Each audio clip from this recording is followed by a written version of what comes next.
नीतीश चाचा, उम्मीद करती हूँ कि आपकी सेहत बेहतर होगी। आप पटना के मरीन ड्राइव पर मॉर्निंग वॉक कर रहे होंगे। मॉर्निंग वॉक करने से याददाश्त अच्छी रहती है, लेकिन फिर भी आपको याद दिलाना चाहती हूँ कि ये जो इंडिया गठबंधन बना है, इसकी पहल भी आपने ही की थी। तेजस्वी यादव को लेकर आप ही कांग्रेस के दरवाजे पर गए थे और आपने ही कहा था कि सभी पार्टियों को एकजुट किया जाएगा और एक बड़ा गठबंधन बनाया जाएगा। गठबंधन बन गया। 3 बैठकों में आप शामिल भी हुए, कमेटियों का गठन हुआ।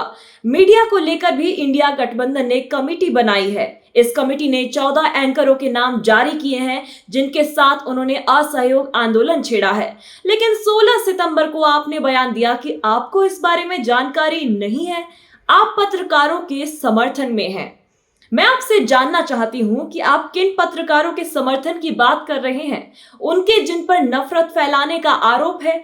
तो क्या आप नफरत के समर्थन में हैं? इंडिया की मुंबई मीटिंग में आपने ही कहा था कि इंडिया पर भी एक पार्टी का कब्जा है। मीडिया को लिखने बोलने नहीं दिया जा रहा है। अभी जो कुर्सी पर बैठे हैं, जब वो जाएंगे तो मीडिया आजाद होगा और आपके मन में जो आएगा, जो आपको समझ में आएगा, जो उचित लगेगा, वो लिखिएगा। ये बात आपने ही की थी। फिर आपको कैसे नहीं पता चला कि इंडिया मीडिया को लेकर क्या कर रहा है? मैं आपसे ये जानना चाहती हूँ कि ये किस तरह की मनोदशा या मानसिक स्थिति है कि मुख्यमंत्री होते हुए आपको सूचना नहीं मिल पाती है कि आपके सहयोगी क्या कर रहे हैं।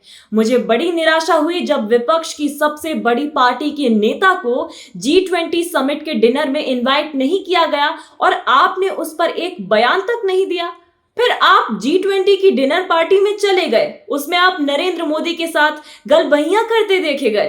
फिर भरपेट खाना खाकर आप वापस बिहार आ गए।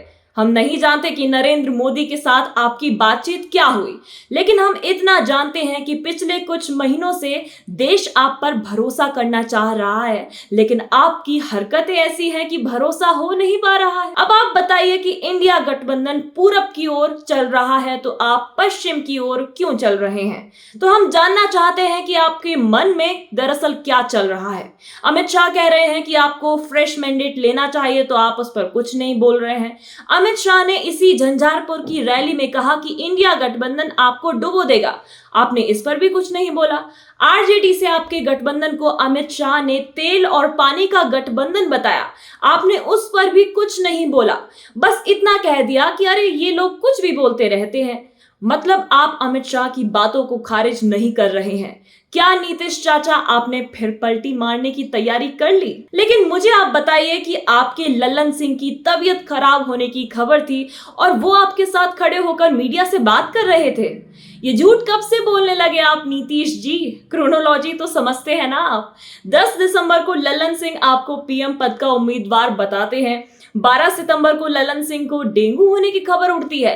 13 सितंबर को लल्लन सिंह की जगह संजय झा इंडिया की मीटिंग में जाते हैं और 16 दिसंबर को लल्लन सिंह आपके साथ घूम रहे थे।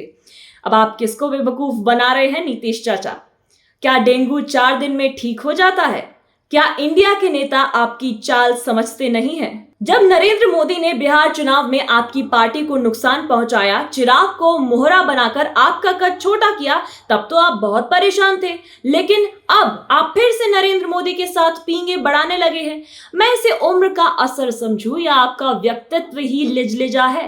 बस आपको इतना बता दूं कि 2024 का चुनाव प्रधानमंत्री चुनने का चुनाव नहीं है और ना ही ये कुर्सी की लड़ाई है। ये 2024 का चुनाव देश बचाने की लड़ाई है, संविधान बचाने की लड़ाई है, लोकतंत्र बचाने की लड़ाई है। ये तानाशाही के खिलाफ जनता की लड़ाई है। मैं नहीं जानती कि कल आप किस तरफ होंगे, लेकिन मैं ये जरूर जानती हूं कि हम नरेंद्र मोदी से भी लड़ेंगे और जरूरत पड़ी तो नीतीश कुमार से भी लड़ेंगे, क्योंकि हम जनता है और जनता ही नीतीश कुमार को नीतीश कुमार बनाती है। उम्मीद है आप कुर्सी को जनाजा नहीं समझे होंगे। कुछ नहीं कर पाएंगे तो उतर जाएंगे। वैसे तो आप काफी सक्रिय हैं, फिर भी आपके कुशल मंगल की कामना के साथ नमस्कार। समाज और सियासत से जुड़ी खबरों के लिए हमारे चैनल को सब्सक्राइब करें, वीडियो को शेयर करें और अपनी प्रतिक्रियाओं से हमें अवगत कराएं। आप सबका शुक्रिया। नमस्कार।